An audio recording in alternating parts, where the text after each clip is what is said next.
Welcome, kings and queens, to a whopper of a lesson on calculating the least squared regression line by hand. So just a little quick background on what we're going to be walking through is the Whopper has been Burger King's signature sandwich since 1957. One double Whopper with cheese provides 53 grams of protein. It also supplies 1,020 calories and 65 grams of fat. That's a doozy. Let's investigate the relationship between fat and protein by looking at the scatter plot of fat versus protein for 30 items on the BK menu. Now, before we get too far into this, I would like you to copy down some formulas. These are the formulas that we'll be dealing with for this lesson and pretty much the rest of the chapter. Now, as you copy these down, you'll notice that the symbols are different than what we've been working with. For example, slope, we have B1, and y-intercept, we have B0. It just introduces some fancier notation and what's commonly used in textbooks. So we have our equation for least squared regression line, which is y hat equals B0 plus B1x. Notice again that they put the y-intercept first and the slope second. But remember, the slope always has the x or the variable. Okay, to calculate the slope B1, we can use the formula r times the standard deviation of y over the standard deviation of x. And the y-intercept, B0, we can use the formula B0 equals y bar, which is the average of the y values, minus B1, which is the slope, times x bar, which is the average of the x values. Seems daunting at first. Once we walk through it, you realize it's not too bad. Okay, so here's that scatter plot of protein versus fat of 30 different items off the BK menu.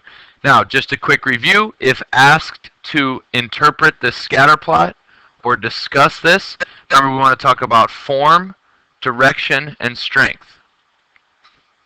So there is a strong positive linear relationship between protein and fat. As protein content increases, so does fat content. Or in other words, the more protein a sandwich has or an item on the menu has, the more fat it will have as well. Okay, so take a second to copy this information down. So basically in these problems, I'm just going to walk you through a sample type of problem, another way to calculate the least squared regression line. So instead of giving you all the data, sometimes you'll be given the means of the x's and the means of the y's. So again, remember that across the bottom here are the x values, and across the side are the y values. The x values are the explanatory, and the y values are the response. So let's say that the mean protein content, average protein content of the 30 sandwiches or items is 17.2 grams with a standard deviation of 14 grams. Okay, so if I just looked at the protein, go back to chapter 1 where if I just looked at the protein of these 30 sandwiches, it had a mean of 17.2, standard deviation 14. Then separately I look at the fat content of the 30 sandwiches or items, and they have an average fat content of 23.5 grams and a standard deviation of 16.4 grams.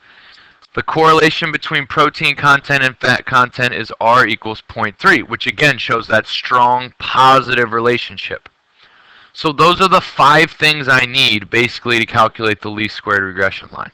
Okay, so I'm going to scroll down here, and this is basically algebra, plug and chug type math. So first thing I'm going to do is I'm going to calculate, actually I'm going to first label my variables. So I'm going to call this x bar is the mean of the x values, 17.2, and Sx is the standard deviation of the protein, or x values, 14. Okay, y bar is the average of the y values, that's the fat content, and that had an average of 23.5. Okay, and a standard deviation S sub y, again the standard deviation of the y values, 16.4. That's right here. And the other two, again, were 17.2 for the mean and 14 for the standard deviation. And then, of course, I need this r equals 0.83. So that's the first thing I do is I list my variables. Then I locate the formulas. Okay, now, if I go back here, these are my three formulas. I don't have enough information to solve for the y-intercept because I don't know the slope. I don't have the slope or the y-intercept here to write the equation. Here I have r, sy, and sx, so I'm going to first calculate the slope. So b1 equals r times sy over sx. So all I'm doing is plugging and chugging here. The correlation is 0.83. The standard deviation of the y values is 16.4. Standard deviation of the x values is 14. I type that in my calculator, and I get 0.9723. Okay? So that's my slope. That's my B1. Now, I'm going to go back and solve for the y-intercept by using this last formula here. B0 equals y bar minus B1 times x bar. So, B0 equals y bar minus B1 times x bar. So I'm just going to plug in. Now the y bar is the average of the y values, 23.5, minus B1, which I now have from above, which is right here, 0.9723, times x bar, which is the average of the x's, which is 17.2 from up here. So again, I'm just plugging in the y bar here, the slope here, and then the x bar here. I type that in my calculator, and I get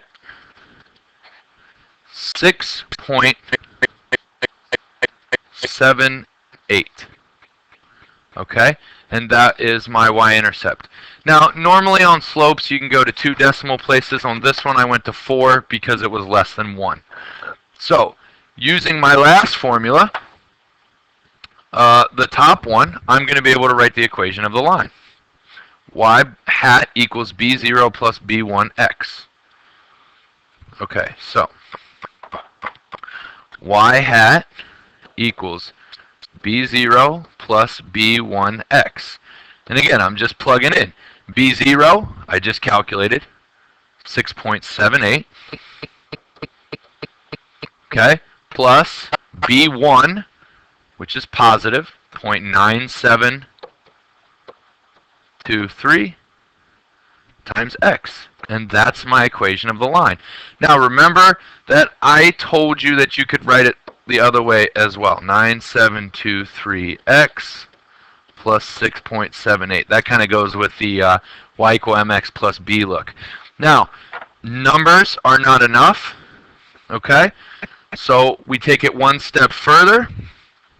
And our y values, we apply the context. So we go back here, we look at the y values. The y values are the fat content. Okay? So we're going to put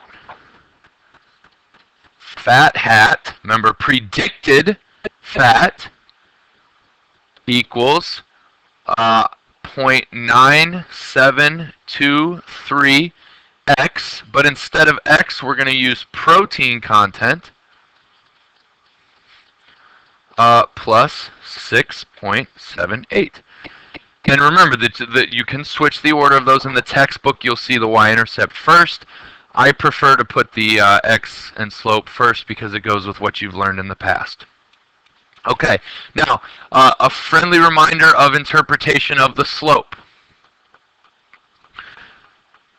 And here's a quick interpretation or quick review on interpreting slope and y-intercept in the context of the problem. So the slope, which was 0.9723, that's for every 1 gram increase in protein content, the fat increases by 0.9723 grams. Think again, change in y over change in x.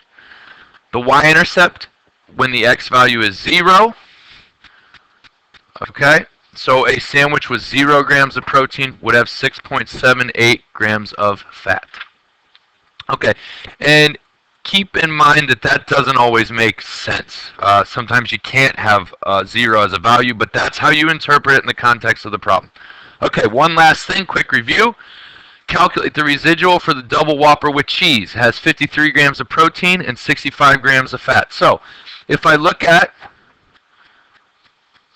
this point, okay, now I'm going to go off on one side note before we get into that. Actually graphing the line, okay? The least squared regression line always has the point x bar, y bar. Okay, so if we think about our x bar, which was 17.2, that's about right here, roughly. Maybe a little bit further the other way. Okay, and the x bar, or I'm sorry, the y bar is 23.5. It's about right here. Okay, so if I go up and imagine that point, that's the x bar, y bar. That point is always on the least squared regression line. So then we end up with something like this. Okay, and that is the linear model. And again, you need to know that it always contains the point x bar, comma, y bar. Okay, back to talking about the residual for the double Whopper with cheese, 53 grams of protein, 65 grams of fat. Okay, that's the means of each. Now, this is probably your double Whopper. It's 53, 65. Okay, so I'm basically, again, I'm trying to get this point's residual. And residual is kind of how far away from the line it is. So if I plug in 53, okay, which is down here somewhere, all right, I'm going to get this value right here on the line. If this is the observed value of 65, then the residual is that difference, okay?